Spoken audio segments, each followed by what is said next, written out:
Hi, welcome to the first video to accompany our course Stitch and Forage. My name's Natasha and behind the camera is Hannah. Hello.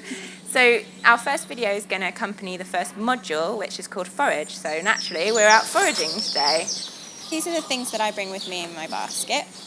The basket itself is for carrying the herbs. It keeps them nice and aerated and they won't sweat like they would in a plastic bag. I have a knife for getting anything that's maybe a little bit too difficult to grab between my fingernails.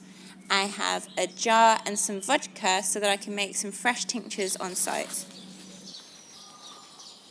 Here we have elderflower. It's probably my favourite herb of June. It smells absolutely divine. And it has wonderful properties. It's actually really cooling in the heat of summer. It's used to treat fevers, and the name for this is febrifuge. And if you wanted to use it medicinally to break a fever, if for some reason you had a cold, you would simply pick off the flower heads and make an infusion in a hot water and keep it in the hot water for maybe a few minutes. 3 to 5 minutes will be enough. And drink it regularly. If you're suffering with a cold, you'd probably want to have a cup of tea every hour till you start to see the fever going down. When you're out looking for elderflower, you usually will see it in hedgerows, along the edges of green spaces, or even they grow up along the sides of railway stations and things like that as well. This is marigold, or Calendula officinalis.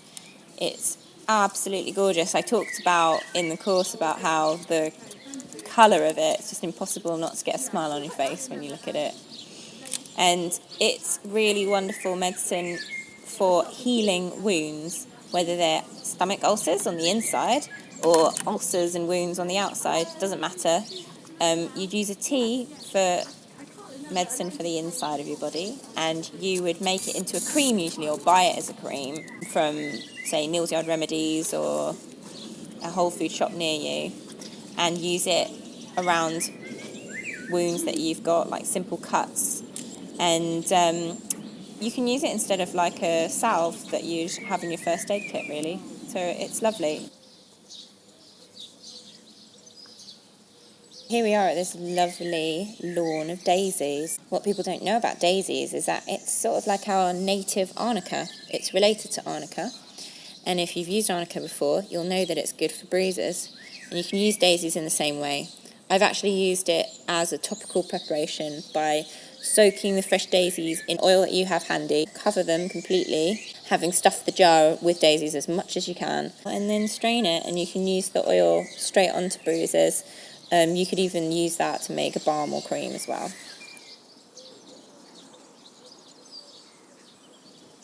I found some mint here lurking, as it usually does, in amongst the growth of other things, because it kind of likes a shady spot. And mint is obviously used a lot in, say, Moroccan teas and in culinary purposes, but it's a wonderful medicinal plant as well. The essential oils in it are great for an upset tummy. It helps to move wind and colic in babies, and it will really help calm the tummy. If you've got a bit of a nervous tummy, it's good for that as well. And in the summer, it's got a lovely cooling ability, so you can use it like I used the Melissa. You could put the two together, put it in cold water and drink it as a fresh drink. This is lemon balm, or Melissa officinalis, and it looks a lot like nettle when you look at it from far away, but when you get closer you realise that it's got quite a yellow tinge to it, and it doesn't sting you. It smells absolutely gorgeous. It smells like lemons, hence the name, and it's a really nice relaxant, good for helping you if you're feeling stressed, and also really fresh taste to it. So I like to put it in water in the summertime. It brings out the lemon taste into the water, more subtle than putting lemons in it, but really beautiful taste. Here we have wild strawberry. You can tell it's wild because the strawberries on it are much smaller. But what's brilliant about this plant is you can use it in the same way that women use red raspberry leaf. Red raspberry leaf is usually used to tone the uterus, and it's said to help bring on a more speedy and effective labour. And you can use this strawberry leaf in exactly the same way. You'd pick the strawberry leaves and pour hot water on them and have maybe a cup or two every day through the last trimester, and it should do exactly what you want it to. Here we have elderflower and nettle, and I've spoken about these two herbs in the course because they're good for treating hay fever, which can be rife for some people at the moment.